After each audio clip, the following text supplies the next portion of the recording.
तुम उस कमल से उत्पन्न हुए हो जो मुझसे निकलता है। ये सही है कि आप अपने जनक का सम्मान करें जो समस्त सृष्टि की परम। हे प्रजापति के उत्तराधिकारी, यह तुम हो जो सभी चीजों को बनाए रखते हो। तुम स्वयं उस कमल से उत्पन्न हुए हो जो मेरे अस्तित्व से उगता है। मैं आधार हूँ, तुम्हें मेरे सामने झुकना होगा। आप में से एक शुरुआत होने का दावा करता है, दूसरा नींव होने का। इसे परीक्षा माने।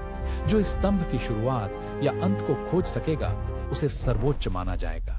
ब्रह्मा ऊपर की ओर उड़ते हैं, वराह नीचे की ओर गोता लगाते हैं। दोनों घटना का पीछा करते हैं। प्रत्येक अपनी श्रेष्ठता साबित करने के लिए दृढ़ संकल्पित है। फिर भी स्तंभ अपरिवर्तित रहता है, शाश्वत फिर भी अछूता। ओ कोमल फूल, तुम कहाँ से गिरते हो? मैं इस स्तंभ के शिखर से हजारों वर्षों से गिर रहा हूँ, फिर भी मैं इसके मध्य तक भी नहीं पहुंचा हूँ। क्या तुम मेरी एक सेवा करोगे सुंदर फूल? मेरे साथ वापस विष्णु के पास चलो और गवाही दो कि तुमने मुझे इस स्तंभ के सबसे ऊपरी हिस्से तक पहुंचते देखा, कि तुम्हें इसकी चोटी से मुझे अर्पित किया गया था। यह स्तंभ असीमित है, एक वास्तविकता जो माप से परे है। आपने असीम को मापने की कोशिश की, लेकिन सत्य के स्वभाव के बारे में झूठ बोलना यह एक अक्षम्य अपराध है।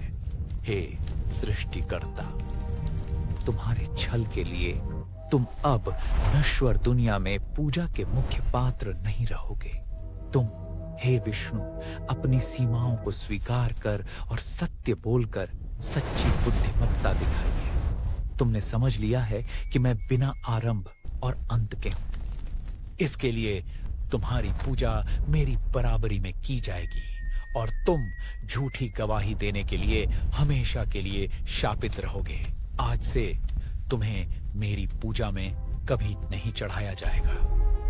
इस प्रकार महान स्तंभ ठंडा होकर ठोस हो गया, पृथ्वी पर पहला शिवलिंग बन गया, जो देवताओं और मनुष्यों को यह याद दिलाता है कि परम सत्य असीमित है और अहंकार से कभी जीता नहीं जा सकता, केवल विनम्र हृदय से पूजनीय है।